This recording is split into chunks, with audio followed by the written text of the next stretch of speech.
मूंखे मूमल सां मोहबत थी वई आहे। इन कारी खे मां मारींदुसि ऐं हिन ॻोठ तां इहो कारो दाग हटाईंदुसि। ज़िंदगीअ में इहो उसूल ई कोन्हे, थोरी रुकावट जे करे पंहिंजो रस्तो मटाए छॾिया। तुंहिंजा दुश्मन असांजा दुश्मन वर्स थी मुंहुं ॾींदासीं।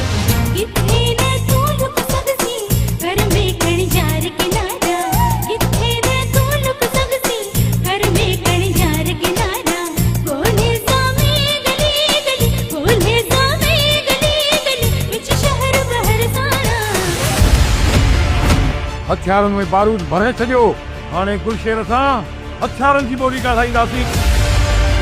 ख़बर न त मुंडी बागी जी मथां अञा अलाए घणा सिर कुर्बान थींदा। या अल्लाह मुंहिंजे बच्चनि जी हिफ़ाज़त कर।